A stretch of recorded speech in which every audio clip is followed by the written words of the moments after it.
Netflix 2022 Wednesday made a real splash on TikTok and Instagram. People love it. I suggest we take a closer look at the series and the prehistory of the Addams Family. Feel free to navigate the video through the time codes. And let's see if we got what we really expected and whether the series is worth watching. The Addams Family has one of the most common American last names, but this is not an ordinary family at all.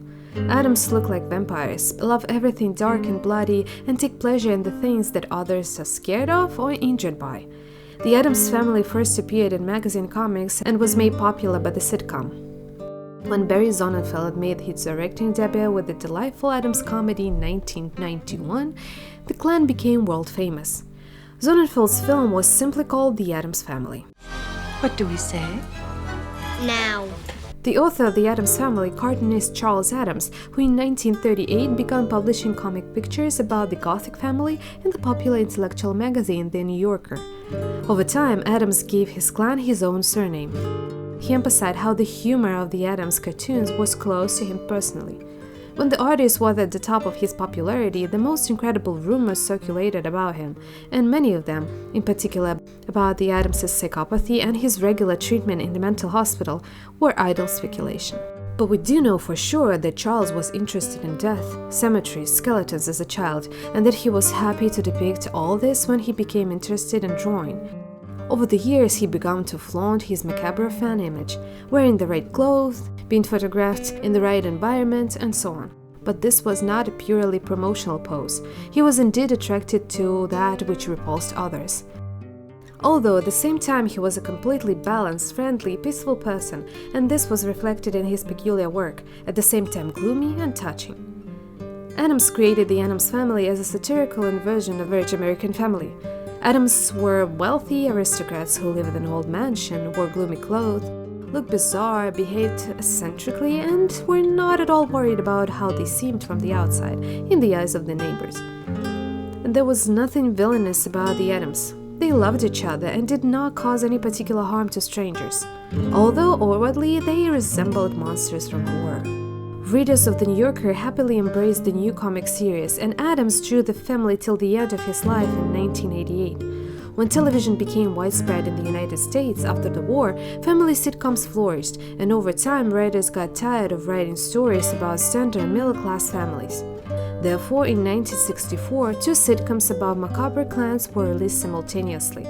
The Monsters, featuring variation on the theme of Frankenstein, Dracula, and the werewolf, and Addams Family, inspired by the Addams comics. In order to turn the Addams into full-fledged characters, short comics did not require a fine study of characters. The cartoonist, at the request of the creators of the TV show, came up with the names for his characters and deepened their images. This is how the married couple Gomez and Morticia Addams, the children Pugsley and Wednesday, Grandmother Addams, Uncle Fester, and the butler Lurch, and the magical disembodied hand called Thing, acting as Gomez's servant and companion, appeared. Each of them was comically and bizarre in their own way. Gomez threw knives and wrecked toy trains, Morticia grew carnivorous plants and cut flowers from roses, leaving only thorns. Fester played with dynamite and slept on nails, and Grandmother brewed magic potions. The most striking difference between Addams and the usual TV families was not their gothic outfits, nor their attachment to torture instruments, and not their grotesque humor. Gomez and Morticia were unique in their passionate relationship. They were the first American television spouses who could definitely be said to be making love. They had sex. All the other TV families acted like they had sex in the past, and now they're just close friends living together. Paradox? No. Just television before the era of the sexual revolution, which made passionate love the norm, and not the lot of eccentric television monsters. Like the Monsters, the Addams Family failed to set rating records and was cancelled only after 2 seasons. But it was not forgotten because it did not disappear from the screens. The show was regularly repeated, and it gradually acquired more and more fans from among connoisseurs and non-standard and risky on-screen humor. And few of those who watched the family with pleasure could forget its original opening song, played on the harpsichord and accompanied by finger snaps. The song was composed by television composer Vic Mizzy. But then, 20 years later, it was time to make the film. Who could do justice to the humor of Addams' comics and the style of the television series? Tim Burton was an obvious choice to direct. and Scott Rudin brought in Beetlejuice co-writer Larry Wilson and Edward Scissorhands writer Carolyn Townsend to write The Addams Family while he negotiated with the director of the Gothic films. However, Burton had other plans and commitments at the time and abandoned the project, although he later regretted it. Haunted by his mistake, Burton tried to organize the filming of the puppet film version of The Addams Family in the early 2010s. Rudin was also rejected by the obvious candidate number 2, the British-eccentric Terry Gilliam, who is not inclined to Gothic but appreciates humor in the style of The Addams Family. The main storyline of the film was the return of Uncle Fester to the family, who disappeared for many years, who in the film was announced as Gomez's brother. In television series, this is Morticia's uncle. Fester turned out to be a Trojan horse of an elderly swindler who passed off her son Gordon as the Addams' relative in order to get their fortune and estate. As the older brother, Fester was the heir of the Addams' wealth. However, later it turned out that Gordon is really Fester, who lost his memory. So the villain got what she deserved and the family was reunited. Note that for a long time it was not clear from the script whether Gordon was Fester or not, but during filming the actors demanded that Gordon still turns out to be Fester, and Sonnenfeld admitted that this would make the ending more heartful.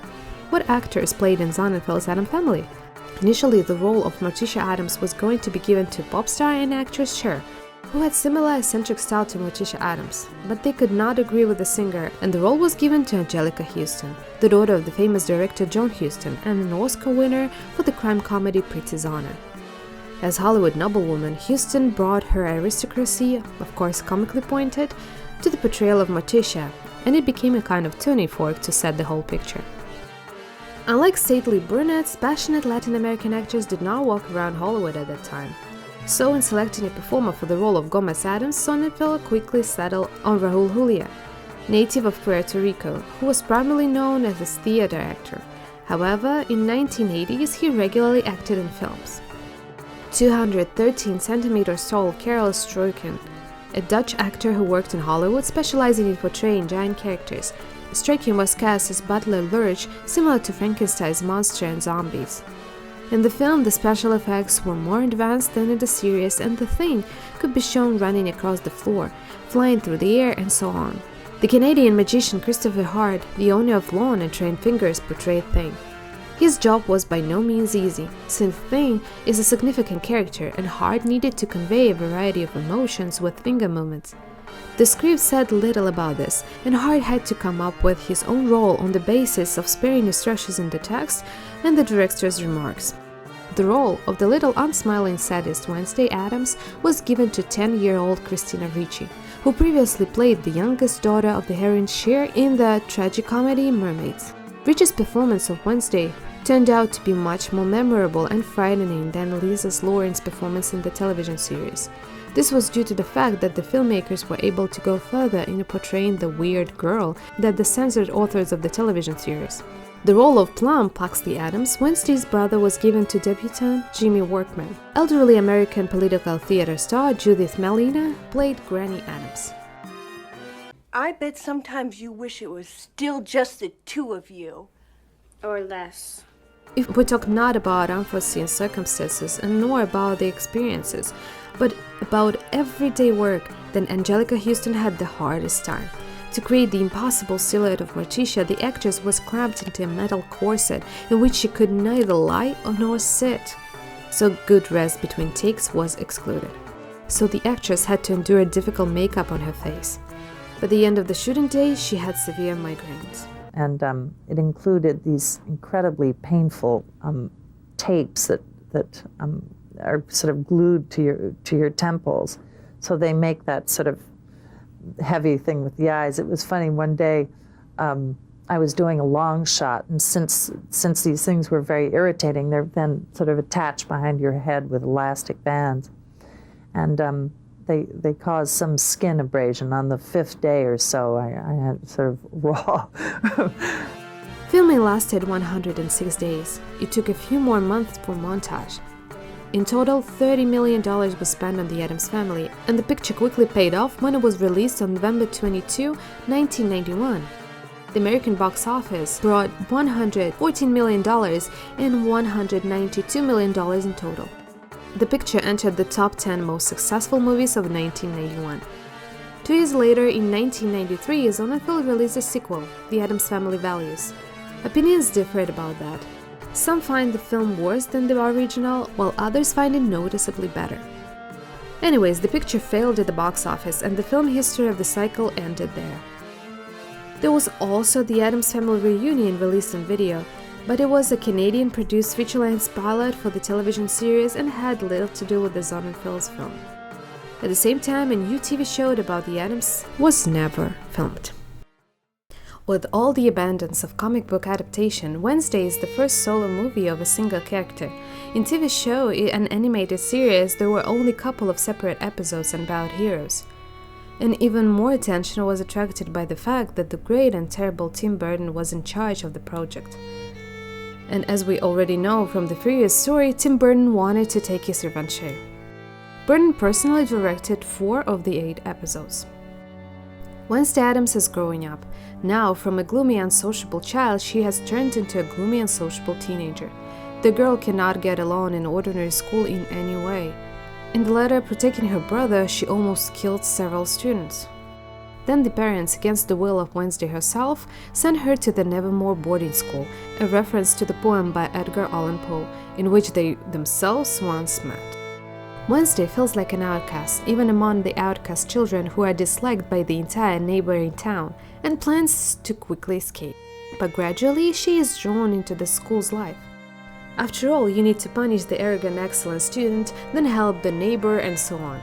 But most important, a monster is roaming the area, killing everyone. And it seems to have something to do with the past of the Addams family. But when watching, the question will inevitably arise, is it exactly about those heroes that we knew? This question arose starting from the first episodes. There are several reasons for such doubts.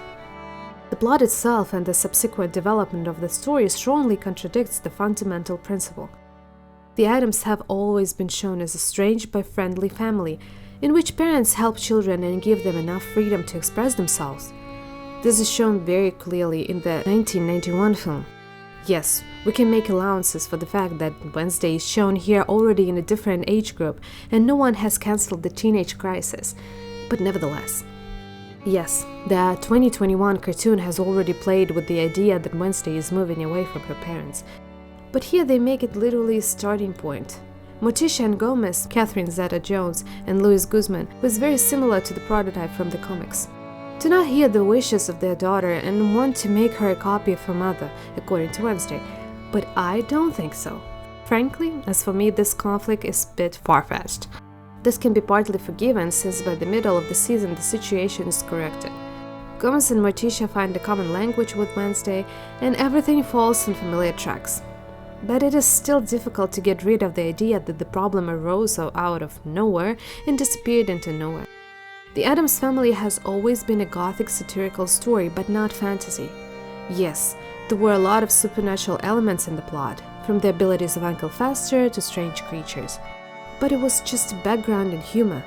Somewhere in the middle of the series, the story becomes more and more like Harry Potter.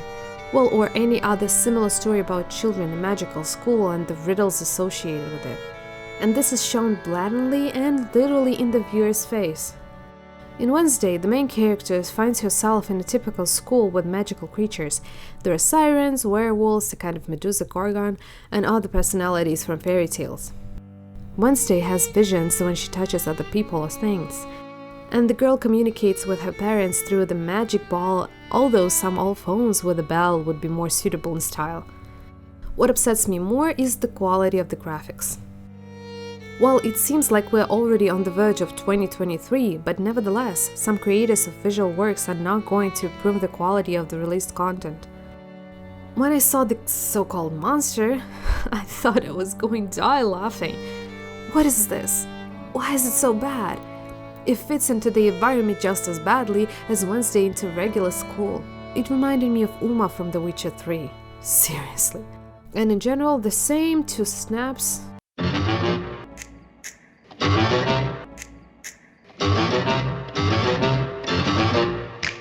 As a reference of the main theme of Addams Family.